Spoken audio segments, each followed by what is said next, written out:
Hello everyone, I'm David with Softron, and OnTheAir MOS Gateway 1.5 is right around the corner, and there are a lot of new features with that. But one I want to highlight on its own is the new support for Octopus.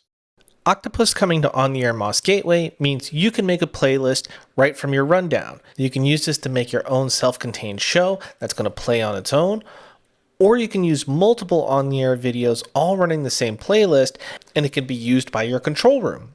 And considering OnTheAir video can support multiple resolutions, frame rates, codecs, and can even trigger graphics at timed events, it makes your video playback solution for your control room a lot more powerful.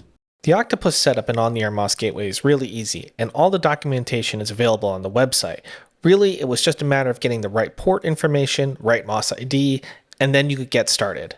Let me take you through a tour of what it looks like. If I go into the story, once I'm in the story, I can click this. If the MOS object already exists, I can use this browser to select an object. I can then view the media and preview it. Let's say I don't have an object. I can then go here to create a new one. Here I can give it a name and description, but if you want an even faster solution, you can go to auto create. It will just auto create the name and automatically make it and add it to the story. Now, if I click here, I can launch the MOS Gateway plugin. That will open inside the Octopus pane, but for our convenience, I'm going to open it to the side here so we can watch both.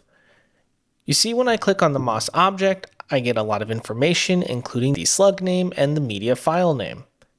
So for the editor, they would just need to send this media file name in. So let's make an example of that. I'm going to rename this file. I'm going to drop it into my watch folder location, and once that is transferred over, it will get picked up by the MOS Gateway server and alert the newsroom system. We'll see the video go online in the plugin, and then we'll see it be ready in Octopus. So let's add another MOS object in Octopus, but this time we're going to take a different path to associate the media with the object. We already have the automatically generated file name, but we can use something else. We can just type a new file name, or we can even drag and drop from the media files on the right into the object. Let's say, for instance, the editor sent the video with the wrong file name. I can just drag the media file over and it'll go online. This is also great for breaking news situations, so you can make a number of MOS objects that are always just waiting for video and have that available in your rundown. To demonstrate this, let me add a video asset to this story. Then I'm going to select the MOS object and click Use. You see in the story that it says Not Ready, and then let's go to the plugin. I'm going to select a media here and drop it in, and then it's going to send the item as online. So let's see that from the OnTheAir video side. As soon as we drag the media over, it's immediately replaced in OnTheAir video. This makes it really fast for the newsroom and the control room to work together without having to create entirely new MOS objects.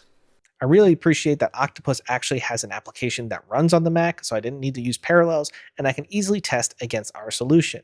So this is a really great new tool available with OnTheAir MOS Gateway, and I'm really excited for you to try it. So if you do want to try this, make sure to reach out to us at softron.tv, and you can contact us. Of course, you can always subscribe to this channel. That way you get the latest information about the new OnTheAir MOS Gateway. Thanks for watching.